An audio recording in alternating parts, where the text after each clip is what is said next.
Buenas tardes, ya pasamos lista. Que el Señor les bendiga a todos. Acompáñenme a orar, por favor. Padre, muchas gracias por tu gracia, tu bondad, tu misericordia. Bendigo tu nombre. Gracias, Señor, porque nos permites estar una vez más estudiando tu palabra. Nos ponemos a tus pies para que tú nos enseñes, nos limpies, hagas en nosotros tu voluntad y que tu reino descienda sobre esta casa, sobre cada uno de nosotros, sobre todos aquellos que anhelen ser guiados y dirigidos por ti. Muchas gracias por nuestro pan de este día que no nos ha faltado, el sustento para nuestras casas, nuestras necesidades. Gracias, Señor, por ser fiel a pesar de nuestras infidelidades. Bendecimos cada familia aquí representada. Aquellos que no logran venir, bendíceles donde quiera que estén por tu gran misericordia. Gracias, Señor, por abrirnos los cielos y darnos las llaves de tu reino para conocerte un poco más. Muchas gracias. Te bendecimos, Espíritu Santo, y gracias por tu bondad. En el nombre de Jesús. Amén.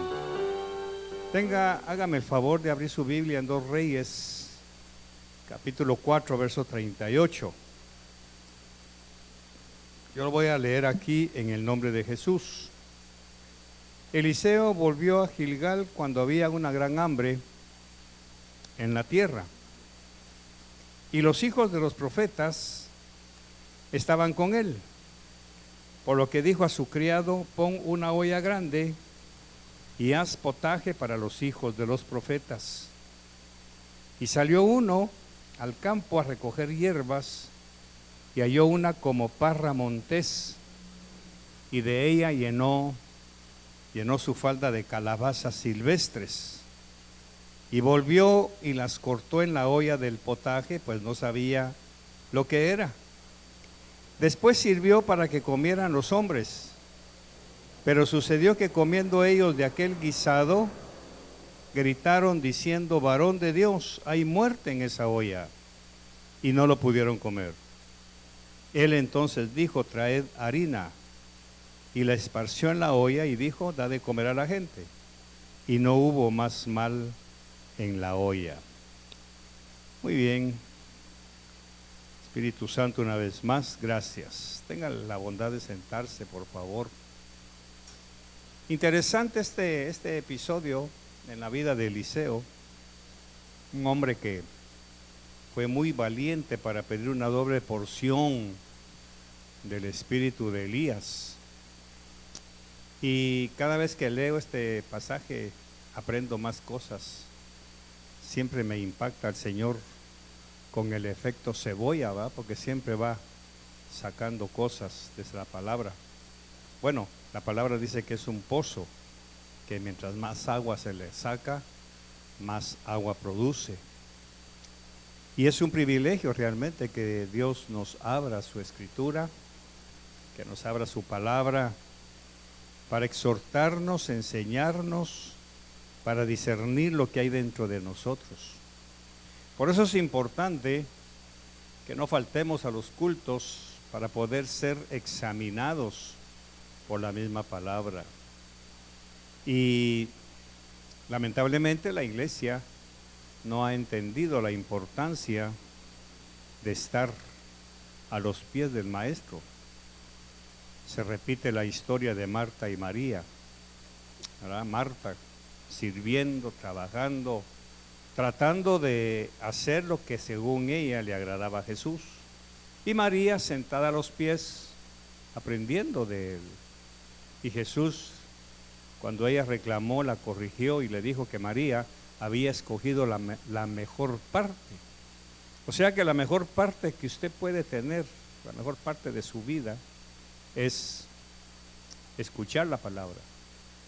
Claro, hay muchos bemoles con eso. Es que yo la oigo en la radio, la oigo en mi teléfono, la oigo en la televisión, la oigo aquí, la oigo allá, pero no es lo mismo que oírla en vivo.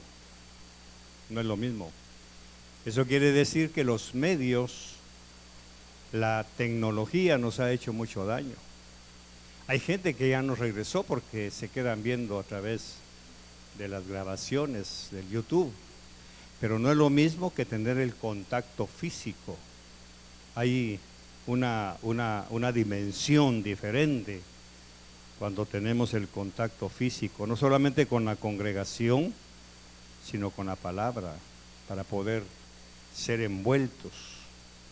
No es lo mismo oírlo en YouTube, aunque lógicamente pues es un medio que Dios está usando para bendecir a mucha gente, pero creo que los locales tenemos la obligación y el deber de vivir juntos. Por eso dice la Biblia, mirad cuán hermoso es habitar los hermanos juntos, no dice frente al televisor o frente a los aparatos, dice juntos, en armonía, porque ahí derrama Dios su bendición. Este pasaje es muy interesante. Resulta que Eliseo dice que se fue a Gilgal, ahí hizo algunas cosas, y cuando regresó a Gilgal se encuentra con que hay una hambruna. Y Eliseo, ya todos sabemos que tenía una escuela de profetas. Tenía 3 escuelas de profetas, una en Jericó, la otra en Gilgal y la otra en otra ciudad. Y viene a su escuela de profetas aquí en Gilgal y hay hambre. Y sus alumnos, sus discípulos, no saben qué hacer, no tienen para comer. Entonces, lógicamente, dice que Eliseo habló con su siervo, con su criado. Ya no nos dice si es el mismo Giezi o qué, pero todos los profetas del Antiguo Testamento tenían un ayudante, alguien que los servía. Muy interesante. Y aquí entra una enseñanza que todo pastor debiera tener alguien a su servicio, todo líder, un hombre de confianza, alguien que lo asista. Y no lo digo por mí, estoy hablando de la figura, porque debo tener mucho cuidado de no dejar la impresión de que estoy pidiendo que alguien sea mi asistente. Sin embargo, se da. Pero estos hombres tenían su asistente. Por eso es que Elías tenía su ayudante que lo atendía. Eliseo también tiene su ayudante, alguien que lo atiende. Y esto debiera nacer en el corazón de la iglesia. Poner a alguien. Un hermano me daba una figura muy bonita con respecto a David. Cuando David dice que ya había peleado muchas batallas y había empezado a entrar a una edad en donde ya no debiera haber peleado, dice que Abisai, creo que fue, le dijo: ¿saben qué, rey? Ya no salgas a la guerra. No sea que se apague la lámpara de Israel, quédate mejor en el palacio. Nosotros nos vamos a hacer cargo de cuidarte. Qué hermosos esos detalles que se han perdido, porque se ha perdido lo que dice la palabra. Hemos dejado que los pastores, que los líderes dejen de tener a alguien que los asista, porque van para viejos. No hablo de la vejez física, sino del cansancio, del agotamiento. Y para que no se apague la lámpara de Israel, como le dijo este soldado a David, ya no salgas a la guerra, mejor quédate. Nosotros nos vamos a hacer cargo de todo. Y eso es un principio que la iglesia debiera tener. Lamentablemente el pastor no debemos tener el compromiso de pedirlo, sino esperar que alguien se ofrezca voluntariamente, que sea el asistente, que sea la persona de confianza. Entonces, este criado le dice Eliseo, le dijo a su criado: pon una olla grande y haz potaje para los hijos de los profetas. Tome nota que está hablando de los hijos de los profetas, o sea, no está hablando de los papás de los profetas, sino de los hijos. Y no sé por qué el Señor me está haciendo girar en torno a ese campo, a ese monte, darle vueltas a ese Jericó, de volver a tocar el tema de los hijos. Importante, porque los hijos son la siguiente generación de la iglesia. Los hijos de los que ya vivieron, de los que ya profetizaron, de los que ya debieron haber aprendido a ser profetas. Los hijos de los que hablaban en lenguas, de los que servían en la alabanza, de los que servían en los diferentes ministerios, debieran haber continuado ese traspaso de la estafeta. Tengo un mensaje por ahí sobre la estafeta, y como yo fui deportista, nunca hice carreras de estafetas o de relevos, pero sé lo que es eso. Y es que los padres no le han pasado la estafeta a sus hijos. La estafeta es una vara, todos lo sabemos, en las Olimpiadas se ve, que es una carrera de 400 metros de relevos. Entonces va corriendo el deportista con estafeta en la mano. Cuando ya va llegando casi a la meta para darle el chance al otro corredor, fíjese bien la figura, qué bonita. El que viene corriendo con la estafeta la lleva en la mano derecha, y el corredor que va a seguir los otros 100 metros, porque son 400 generalmente, con la mano izquierda empieza a correr sin ver para atrás, porque si no se va a tropezar. Y según las reglas hay 200 metros de chance para que ambos vayan corriendo. El corredor que ya va a cumplir ya va con estafeta en la mano y la empieza a extender, y el otro empieza a poner la mano izquierda. Llega el momento en que van el otro atrás y este adelante, y ¡pum!, agarra la estafeta y pega el sprint. Los padres tienen que llegar a un momento en que corran en el evangelio. Los padres van corriendo en el evangelio, pero no para terminar los 400 metros, sino para pasarle a sus hijos la estafeta del evangelio. Eso es lo que el Señor me mostró con esto, para que los hijos sigan para ganar la carrera. Eso quiere decir que los padres ya cumplieron su vuelta, ya corrieron sus 100 metros, sus 100 semanas, sus 100 meses, lo que usted ponga. Ahora le toca al hijo pasarle el evangelio, pasarle la fe, pasarle los milagros. Pero eso no hace. Los papás se dedicaron a correr sus 400 metros y no pasaron la estafeta. Por eso repito, no sé por qué Dios me tiene viendo en cada mensaje. Y este mensaje dice que los hijos de los profetas tuvieron hambre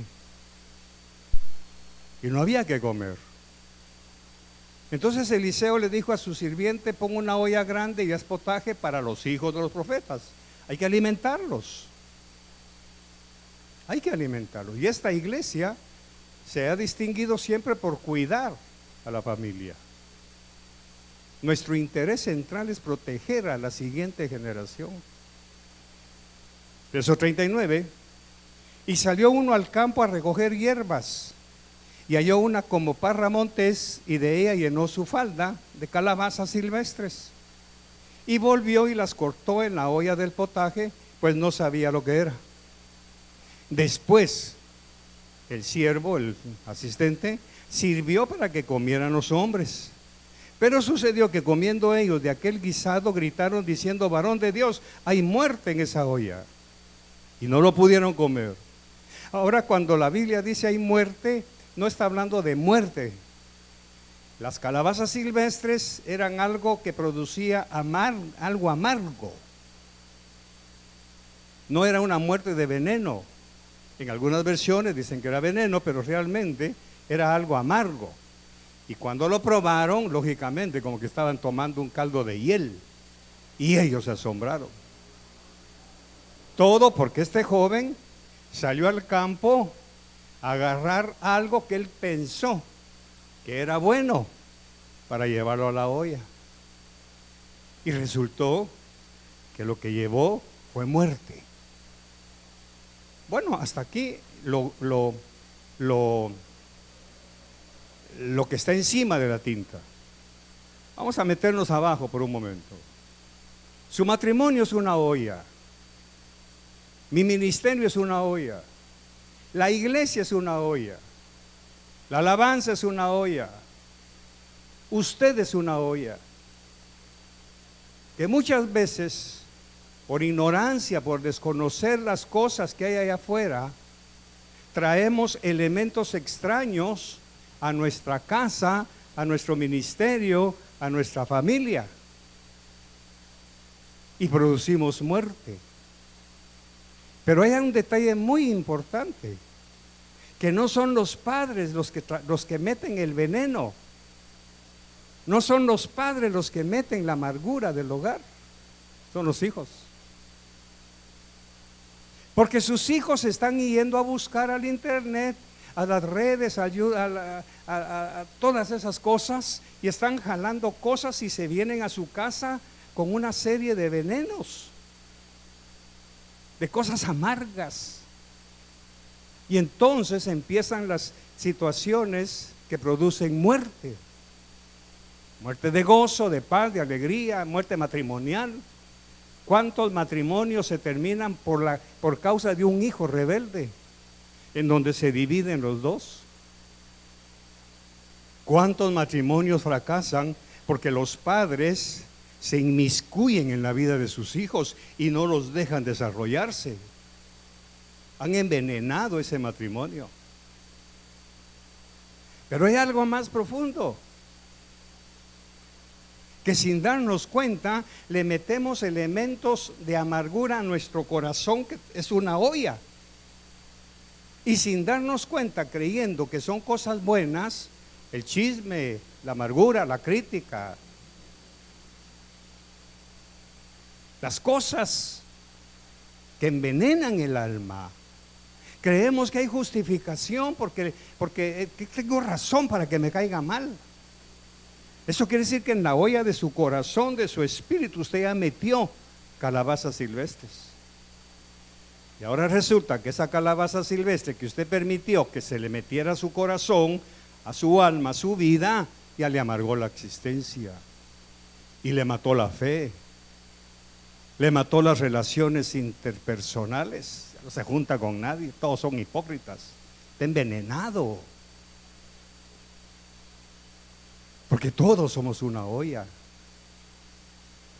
que sirve para alimentar a otros. Lamentablemente, según nosotros creemos, por eso dice el verso 39, y llenó su falda de calabazas silvestres y volvió y las cortó en la olla del potaje, pues no sabía lo que era. Sus hijos muchas veces no saben que incursionar en esas redes sociales, ellos no saben que se están metiendo a un peligro donde están los depredadores sexuales, que van a empezar a envenenarles su cabecita, a pedirles fotos semidesnudas y selfies y toda la cuestión, y luego llegan a la casa como que sin nada, con un espíritu de lujuria, y se empieza a envenenar las finanzas. Y empiezan a amargar el matrimonio. Y la mamá se aflige, yo veo raro a este muchacho, no, debe estar creciendo, no, ya está envenenado, ya está con calabazas silvestres en su corazón, porque usted lo dejó en tal libertad, que dejó que viviera su vida sin estar capacitado de eso.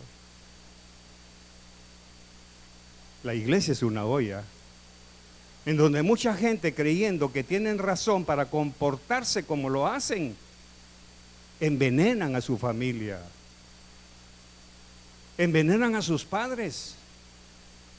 Mija, ¿y por qué no estás sirviendo al Señor? No, es que ya me cae mal, mami, ya, mucha exigencia. Sí, ¿verdad? Ya envenenó a la mamá. Ya le llevó una calabaza silvestre y le llenó de amargura el corazón. Porque usted y yo somos ollas vivas en donde se cocina el alimento para otros. Yo puedo traer calabazas silvestres al mensaje. Si no tengo cuidado, puedo envenenar el mensaje y en lugar de dar algo placentero, algo que nutra, algo que alimente, los puedo amargar. De hecho, esta mañana pensando en este mensaje, les pido perdón si alguna vez he hablado cosas ofensivas, aunque si es la palabra no tiene por qué ofender. Porque mucha gente se ha amargado en esta olla que se llama visión de fe. Y lo peor de todo, por eso Pablo dice, tengan cuidado cuando se reúnan a comer. Entonces no comamos. Eso se llama negativismo. Porque es dentro de los chismosos donde yo me voy a distinguir. Es dentro de los insidiosos donde yo voy a detener cualquier cosa. No es huyendo, como me ha enseñado mi esposa. Es venciendo. Pero lógicamente nuestras ollas, mi querida iglesia, visión de fe, está envenenada. Y lo peor es que envenenan al otro. O el esposo envenena a la esposa o viceversa. Y voy a decir algo que tengo que decir en el nombre de Jesús. Pero si tú tienes un novio aquí en la congregación y lo envenenas y le traspasas lo que según tú te han hecho los pastores, ya lo envenenaste. Ya le sembraste una calabaza silvestre de amargura, de veneno. Este es un mensaje para examinarnos a nosotros mismos. ¿Será que yo estoy envenenada y por eso he perdido la fe, la alegría, la amistad, he perdido la coinonía? Porque me dejé envenenar tanto que yo ya no creo en nada ni en nadie. Eso fue lo que pasó aquí. Y entonces Eliseo dice, tráiganme harina. Y aquí está otro misterio.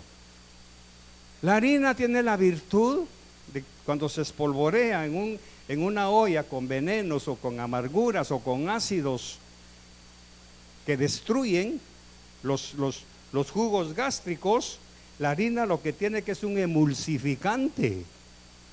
Y entonces absorbe todo eso. Se quita la harina y la olla queda sana. Pero voy un paso más. La harina es el elemento principal para hacer el pan. Y Cristo es el único que puede emulsificar un corazón amargado, porque Él es el pan caído del cielo. Pero qué difícil es pedirle a Jesús, Señor, mi olla está envenenada. Mi olla ya no tiene dulzura, tiene amargura. He amargado a mi pareja, a mi familia, a mis hijos, a mi yerno, qué sé yo. Los he amargado con mis actitudes. Así mejor no hubieran venido a la iglesia, mis queridos. Mejor hubieran seguido allá en su tradición, qué sé yo, ¿dónde? Qué irónico traer a alguien invitado para amargarlo, para meterle esa cizaña silvestre que amargue su olla. Es un pecado. ¿Para qué invitar a alguien si lo vamos a amargar? Y le vamos a sembrar calabazas silvestres y vamos a envenenar su olla. Es que en el fragor de la palabra, disculpen, por eso le pido disculpas, perdón, porque esto me apasiona tanto que veo cómo las familias van en declive moralmente hablando. Algunos de sus hijos ya no respetan autoridad, la confrontan, y la Biblia dice, nunca confrontes a un anciano. Pero yo he sido confrontado. Yo he sido confrontado. En algún lugar del mundo, en otra galaxia donde prediqué, Una persona de esa congregación me dijo: mire, pastor, ¿y usted qué tiene contra nosotros que nos tira tanto? Me sentí tan achicado que una oveja se haya atrevido a hablarme de esa manera, como que soy yo el que escribe la palabra. Y a partir de ese momento tomé la decisión para que esta oveja no peque, porque cometió un pecado de transgresión, confrontó a un anciano. Entonces el Espíritu Santo me dijo: no vuelvas a tener relación con esta persona, porque va a seguir pecando. Guárdala, no te relaciones en absoluto, porque te va a seguir sojuzgando y va a seguir pecando contra mi palabra. Eso es lo que no nos damos cuenta, porque esos muchachos ya están envenenados. Su olla ya está llena de amargura, de veneno.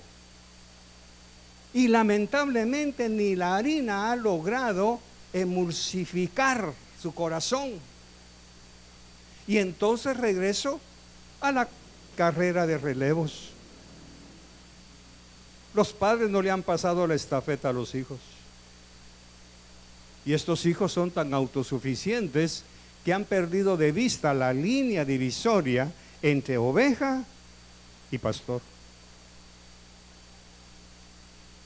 Cuando Jesús fue confrontado con su mesianismo, con la realeza de su vida, no fueron sus discípulos, fueron los fariseos, fueron los religiosos. Tú dices que eres hijo de Dios. Tú eres el Mesías prometido a Israel. Pero se lo dijeron los fariseos. Y aquí, no aquí, en otra galaxia, tan llena de fariseos la congregación, que se atreven a poner en entredicho las decisiones de su líder. ¿Todo por qué? La olla está llena de veneno. La olla está llena de veneno mortal. Por eso iba platicando con un hermano que fuimos a predicar a otro lugar. Me dice: pastor, porque yo le dije: la iglesia está muerta, no está viva, ni siquiera dormida, está muerta. Lo he dicho 1, 2, 3, 4 veces y lo voy a seguir diciendo. ¿Y sabe qué me dijo el Señor? Y hoy vamos a empezar: que ya no ministre a los adultos. Ya no les vuelvo a invitar para que pasen al frente a ser ministrados. Pregúntame por qué. No vienen.